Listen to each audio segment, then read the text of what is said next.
Katie, and I think this is pretty indicative of the year we're in now. This is 2005. I don't know whether to refer to you as a journalist or a blogger.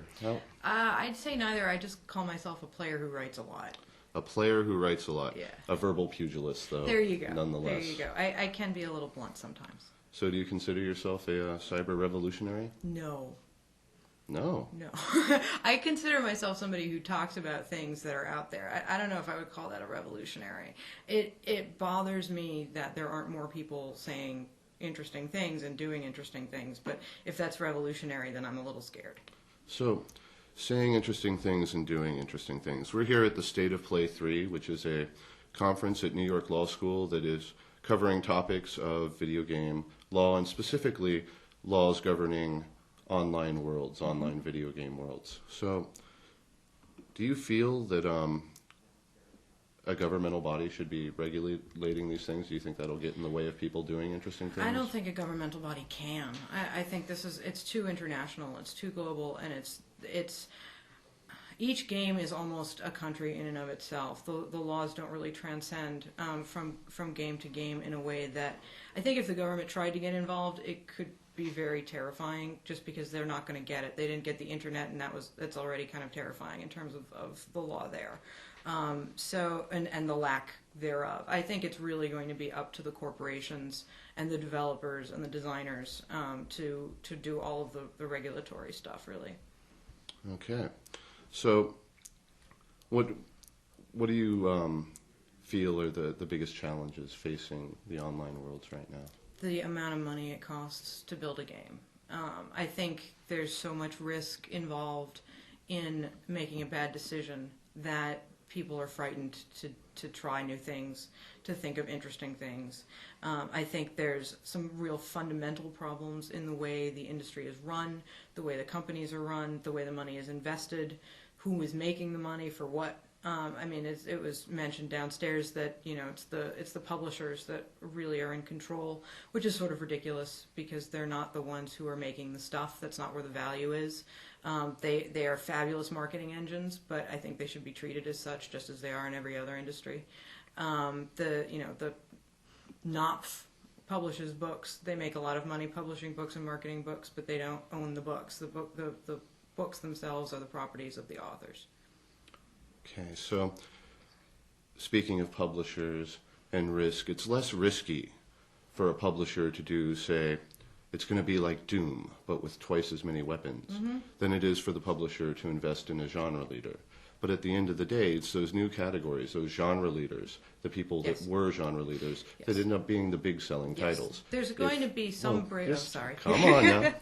It's my turn for verbal pugilism. There you go.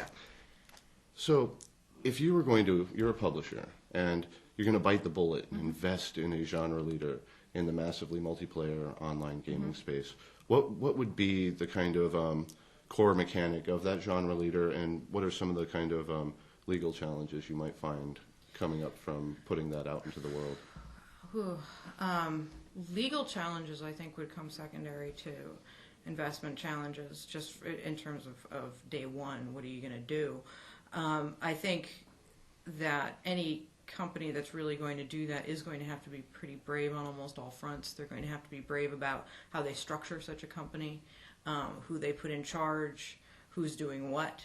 I think they're going to have to be pretty brave about even just real basic operations.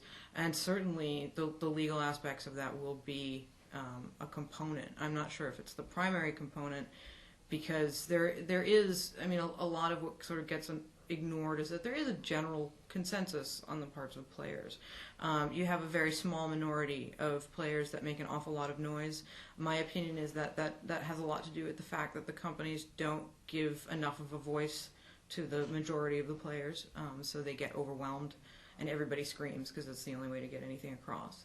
But I'm going on a tangent here. There are many challenges. The first one is to get the money. I mean, some of the most innovative concepts have died. Some because they couldn't get the money or a publisher to begin with. Some because they made mistakes that are so indicative of the problems of the industry. Dragon Empires is a great example. They found out after 5 years of development that they had a server flaw that was so bad they couldn't fix it and canceled the game. Many, many millions of dollars later. The fact that they were working on this game and the technology for 5 years and it took that long to discover a terminal flaw points to some real massive issues in the way the software is being developed. No, but that is an interesting point. It's not necessarily a legal challenge in getting money, but the law is the vehicle for getting the money, and there are problems there in the space today. Sure. And the new genre mechanic. If you were going to do a genre leader, what do you feel should show up in the massively multiplayer online? A lot. I mean, I think that giving the players a lot more control and making the games a lot more interesting. When I say players control, I'm talking about things like, for example, I don't think that there should be any loot or any gear that comes out of the game. I think it should be 100% player crafted. I think that the game developers should focus on developing systems of rules and laws and mechanics that make real sense and support really interesting gameplay for a large number of players. And I also think that they should identify new revenue streams, which they are not doing at all. I mean, that really surprises me, that games are not being braver outside of, sort of some sparse product placement, which is not at all what I'm talking about. I mean, there are a number of revenue streams that could be put into place that are just not at all. Nobody's even talking about them, which is a little silly. All right, so let's break that down into 2 points. First point is, and it's pretty interesting that at New York Law School, at a video game law conference, you're saying that one of the most interesting new genres could be a game about creating laws, like governing bodies, absolutely. and having the players participate in that sort of a civics game.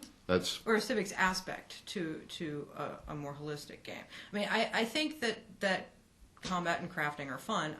I think that they're done in ways that are pretty limited and boring most of the time. I think there's not a lot of exploration done on that front. The questions tend to come down to, is it push button and sit and watch the player, or does the player have to do something? That's about as interesting a question as you tend to get on the combat front. I think that players do govern. I think that players do form communities. I think they do it on their own. I think they are not given features or functionality to support that kind of activity. And I'm not talking about just some old crappy chat client. I mean, I think that should be ingrained into the game because it is a lot of why we're in the games. The reason we play MMOs is because of the other people. Otherwise, we just play single-player games. Those relationships are where the game comes from. That's what the game really is the relationships between the players and groups of players and guilds and all of that sort of thing. There's really not anywhere near enough advantage taken of that. Couldn't agree more. The game is in the players, and that's why they get together to play it. And to finish up, the second point was you feel that there are new sort of downstream revenue opportunities that aren't really being tapped. And, of course, wherever money is exchanged, there's always room for lawyers. Yes. Why don't we talk about those new downstream revenue opportunities? Sure. Oh, boy, there's a lot. The first one and the easiest target is tiered subscription plans, where you do pay based on how much you're actually playing. And I don't say that to penalize the hardcore gamers, because they already do pay more. They play with better machines. They play with more than one account. Most of them are paying at least double what your casual gamer is already paying. I think that if you're going to charge them more, that you have to give them something for it, whether that's extra character slots, whether that's additional functionality in ways that's not going to cause them to be able to kill better. For example, I could see a party functionality. There's a lot of talk about dual accounts, people running 2 accounts at once and playing both simultaneously, which is not a problem for players. Players don't have an issue with even being in a group with what's called a bot account. What would be more interesting to me is to see a way to allow the player to pay extra for a party capability. We're actually controlling 2 characters from a single account. Why not? They do it anyway. Stuff like that is massive opportunities, customization opportunities, out of game representations. They're in, I think it's Puzzle Pirates. You can buy for $2. You can buy a nice printed portrait of your character. Go on gangbusters. I mean, people love it. Stuff like that, where you're actually purchasing real world goods that are representative of something in the game is a huge opportunity that nobody's doing. I mean, RMT is always what comes up. There's certainly a lot to be explored in terms of currency exchange and stuff like that. That's probably the biggest focus for new revenue streams on the parts of the developers. I think there's a lot of other things. I think there's a lot of opportunities for revenue in the intersection between the player and the character. You know, what the player is taking away from the game, how the player feels about the game. All of those things are things you can sell. Did you hear that, guys? There's more money out there. That's excellent news. Thank you, Katie, for coming here and doing a time capsule with us. Thank you for having me.